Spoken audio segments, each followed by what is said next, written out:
And then at that point, you should have read everything, and you should have the correct answers to everything that you need to have for your test, which is on Tuesday of next week. We'll play the Keizer quiz on Monday. You'll have a little extra time to study on Monday for that test. And then today I would like, from those of you who can give it to me, your decision on whether you want to write a paper or give a speech. That's the first decision that has to be made. I still want to know who you want to do, but if you are going to write a paper, it doesn't matter who you choose. You'll get your first pick. But if you want to give a speech, then I only want one person giving a speech on any particular. I don't know if that makes sense. But I still want to know who your person is. Let's look at these engage questions. I'm on page 55 of your little atheist book. Reporting the other day, the reported quit at like 1 minute and 3 seconds. I have no idea how that happened. Fortunately, I noticed it and I reported that was. Anyway, how would you respond to a relativist who says there are no such things as absolute morals because our views and behaviors change all the time?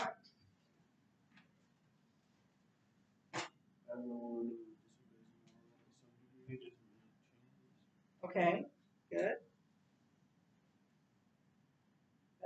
That people break the law doesn't mean there is no law.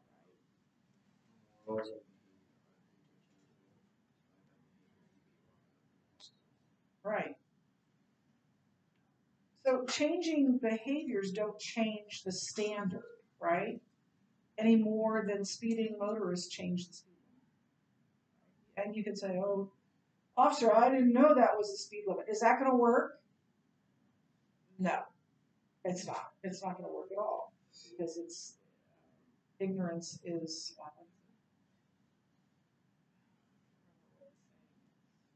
but ignorance of the law is not an excuse. It's your duty as a driver to know. That's why the signs are. So changing behaviors don't change the standard anymore. How would you respond to a relativist who said morality is relative because people's historical and cultural perceptions have changed throughout time? Davis? People's views of it might change, like people.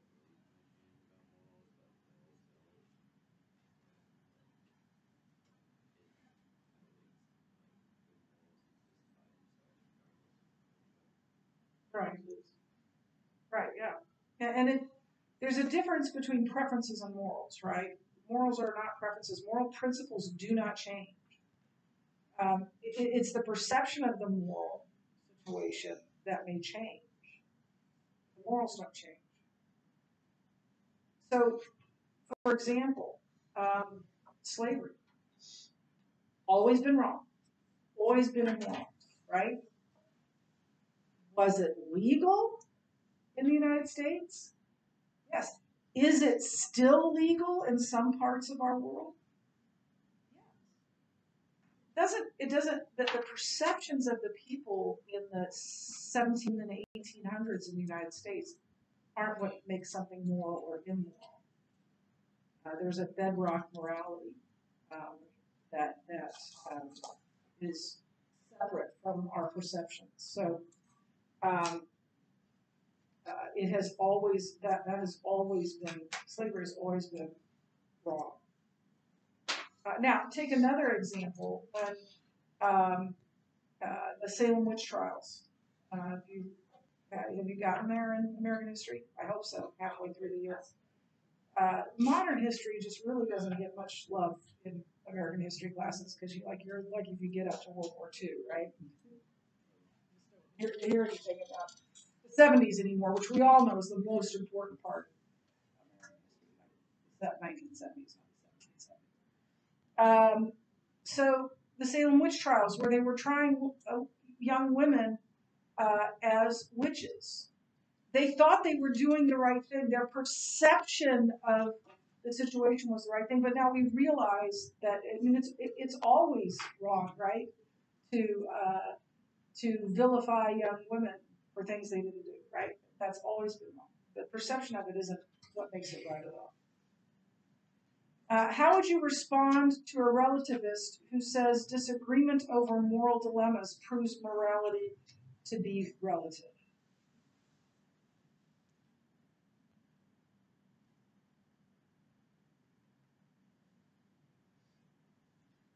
Yeah, go ahead, Davis.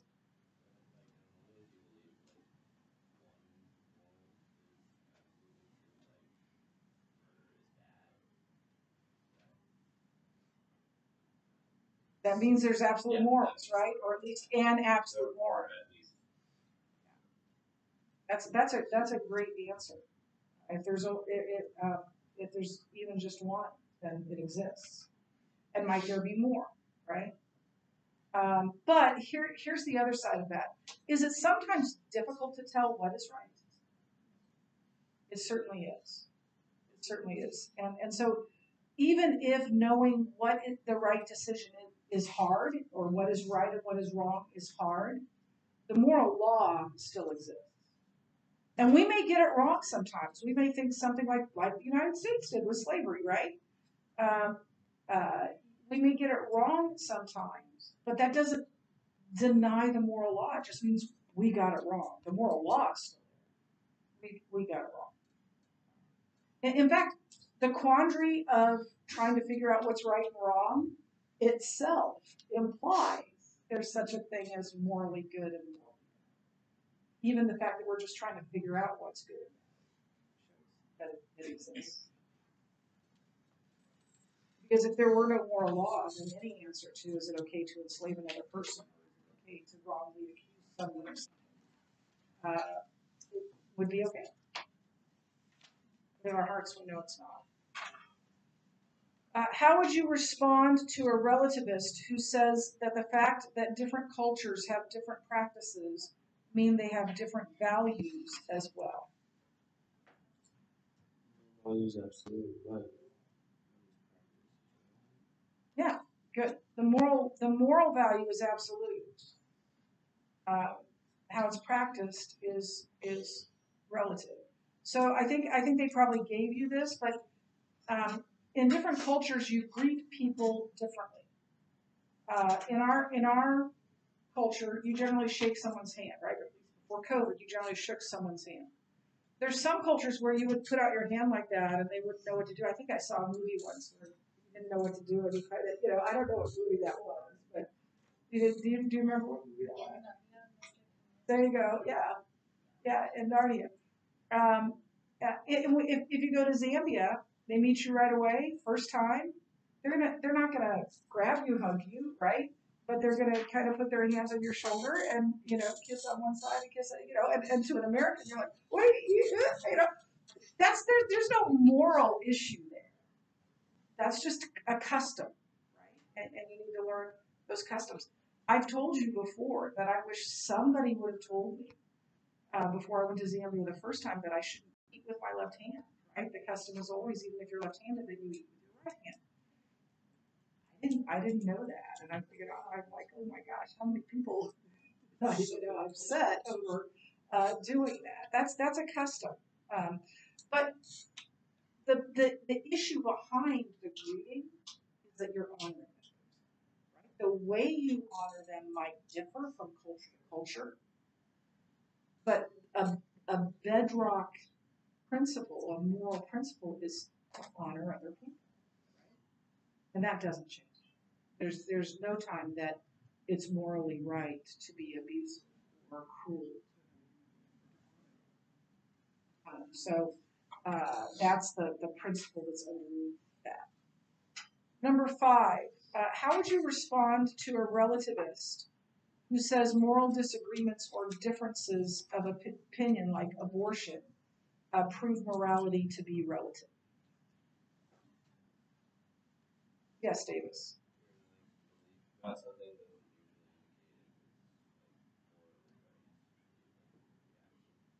Okay, good, good. In most cases of severe disagreement, and I think in our country, the death penalty and abortion, and on the matter, it was the death penalty particularly, both sides of the abortion argument that are Christians or claim to be Christians, but the death penalty, you get Christians who are very strongly one way or the other.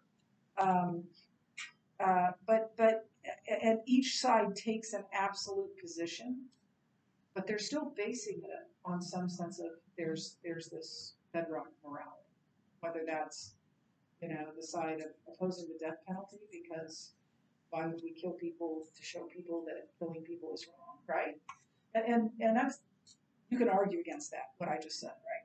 Or look, taking life is sacred, and God said that if you take a life unlawfully, then your life must be taken. So you can argue that on both sides. The bedrock principle of murder being wrong is both would say that. Both sides would say that, right? So that's the bedrock principle there. Not is the death penalty okay or any other thing that we have disagreement on. What would you say to a Darwinist who states that morality is materially and genetically determined?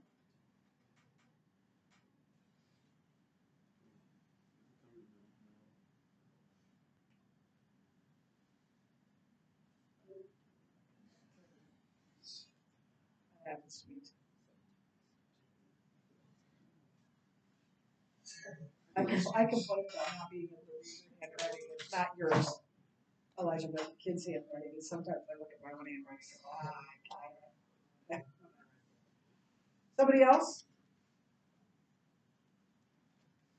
Everything that goes down to they believe morality can't be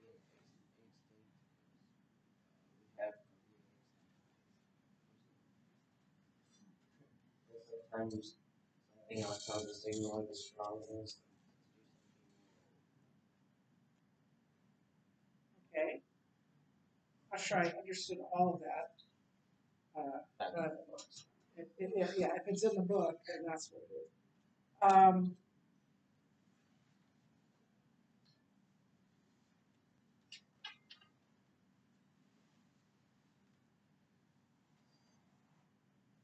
Oh, so this, yeah, okay. So let's turn to page 186, please.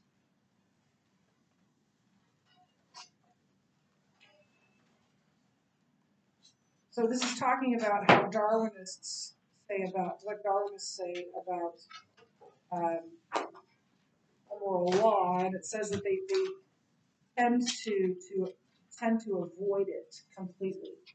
But then if you look on page 187, and I'm going to start with, it says Darwinist Edward O. Wilson. Darwinist Edward O. Wilson is a notable exception. He claims that our sense of morality has evolved in the same way we ourselves have evolved by natural selection. While he admits that very little progress has been made in the biological exploration of the moral sentiments, Wilson asserts that the biological process of people passing their genes on to their offspring through thousands of generations inevitably gave rise to moral sentiments. In other words, morality is materially and genetically determined. So that's what they're saying. That's their bedrock principle. It's based on our inherited feelings or instincts, not on our objective standard of right or wrong. We have already seen the inadequacy of natural selection to explain new life forms. As we're about to see, natural selection is also inadequate to explain moral sentiments within those new life forms. So first, Darwinism asserts that only material exists, but materials don't have morality. How much does hate weigh? Is there an atom for love? What's the chemical composition of a murder molecule? These questions are meaningless because physical particles are not responsible for morality. If materials are solely responsible for morality, then Hitler had no real moral responsibility for what he did. He just had bad molecules.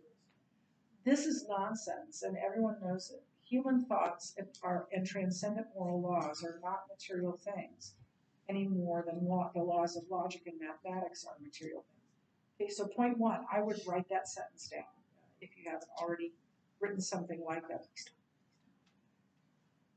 Somebody has to. So write this sentence down unless you feel like you've got a good answer there. Let's see. Human thoughts and transcendent moral laws are not material things any more than the laws of logic. They are immaterial entities that cannot be weighed or physically measured. As a result, they can't be explained in material terms by natural selection or any other atheist. So after you write that, you can just say, so they can't be explained in material terms. So human thoughts and transcendent moral laws are not material things, so they can't be explained. That's the first one, first answer.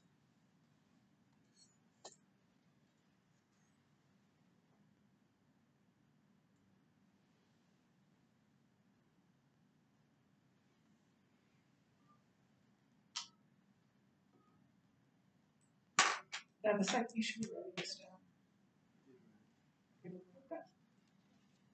Second, morality cannot be merely an instinct, as Wilson suggests, because we have competing instincts, and something else often tells us to ignore the stronger instinct in order to do something more noble. So we all so write this down. Morality cannot be merely an instinct because we have competing instincts. Let's say you're tired. You have a paper due the next day. You need to type it, but you're tired. So there's a part of you that's saying what? Go to bed. I'm tired. There's another part of you that's saying, get some coffee and type your paper, right? So we all have competing instincts. Maybe somebody is cruel to you, so this is a more moral issue, right? Maybe somebody is saying mean things to you.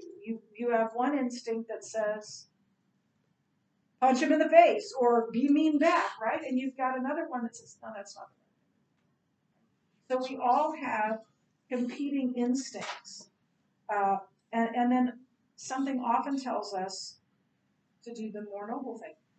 What is it that causes a soldier to fall on a grenade to save his buddies? That cannot be explained by naturalist. Because if it's survival of the fittest, we always do what helps us survive. We can't explain that through evolution. So that's what this is saying. So first of all, it can't be just an instinct because we have competing instincts, and our instinct often tells us to do something contrary to what is our best survival advantage. Then third, on page 188, Wilson says that social morals have evolved because those cooperative morals helped humans survive together.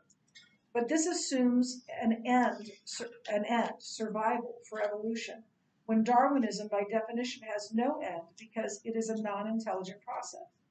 And even if survival is granted at the end, Darwinists cannot explain why people knowingly engage in self-destructive behavior, like smoking, drinking, drugs, suicide. Nor can Darwinists explain why people often subvert their own survival instincts to help others, sometimes to the point of their own deaths. So Darwinists can't explain either why people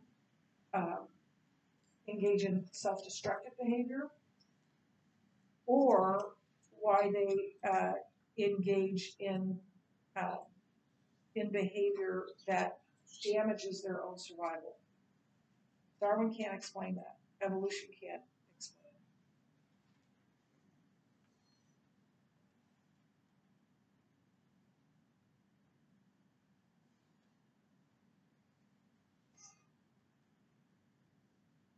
it. And then the fourth one is Darwinists assume that survival is a good thing, but there is no real good without the objective moral law. So, in fact, that is the problem with pragmatic and utilitarian ethical systems. Pragmatic means what makes sense. Utilitarian means what is the best for the largest number of people.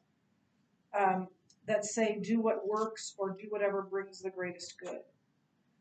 Do what works towards whose end, Mother Teresa's or Hitler's. Do whatever brings the greatest good by whose definition of good, Mother Teresa or Hitler's.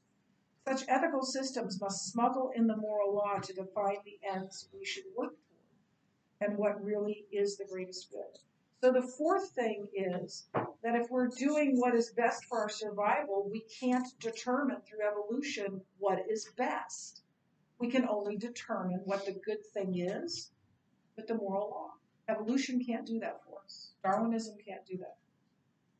That's the fourth thing.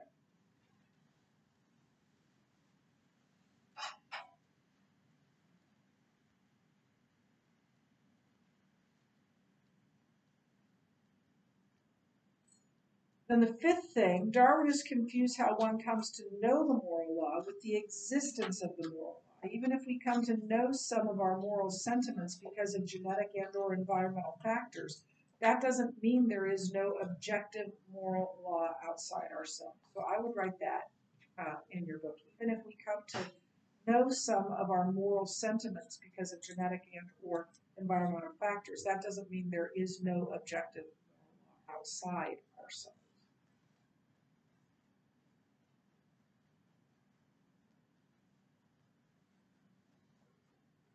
William Lane Craig said, at best, that would show how moral values are discovered, but it would not show that moral values are invented.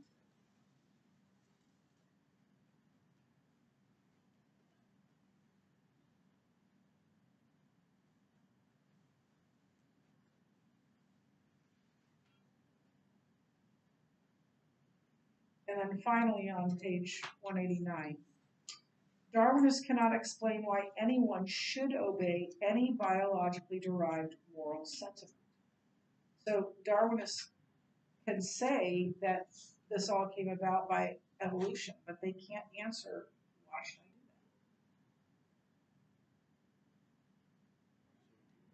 do that? Anything that's good or considered. Whereas a Christian, right, can appeal to a moral law. It says, I shouldn't cheat on this test because that's not right according to the moral law, right? Darwinists can't do that. There's no way of giving a reason why you can do, why you should do something morally good.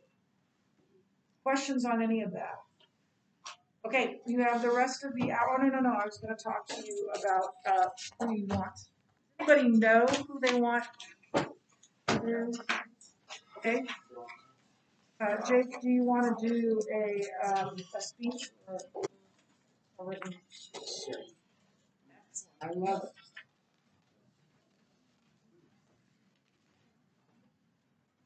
What do you want to do? Sam Harris. Okay, who else knows? Yes, Lucas. I want to do a speech. And who are you going to do? Richard Richard Dawkins. You'll have fun with that. I mean that. Davis. And Charles Darwin. Yes. Speech. Excited.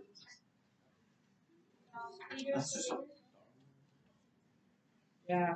Be prepared to be disturbed. It's tough. It's tough to read that. Ben.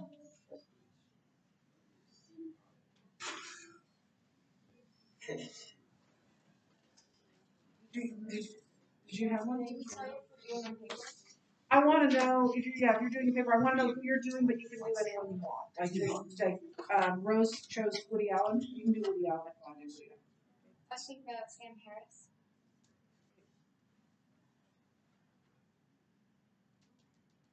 Elijah? I'll do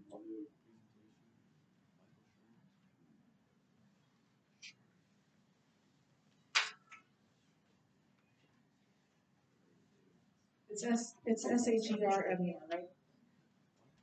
It's SHER. Anybody else know who they wanna do? Yes, Caitlin. Paper. Richard Dawkins.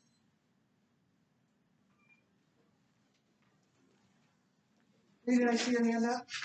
Paper. Oh, yeah. She's prepared to be disturbed by that too.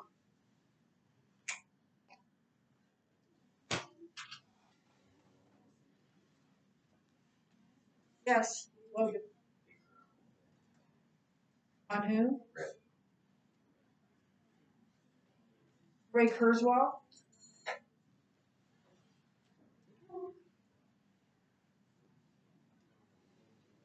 Ben. Ray Kurzweil.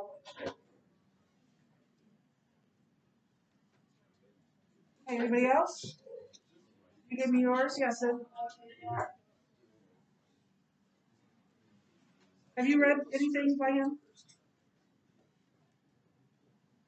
One year I had a student that was a fan. I wrote on him. Anybody else? Okay, let me know when you know what you want to do, particularly if you want to do speech. Angela, do you know what you want to do? Okay. So, but let me know. I got most of you though. That's good. And you can study for your test if you like, or you can chat.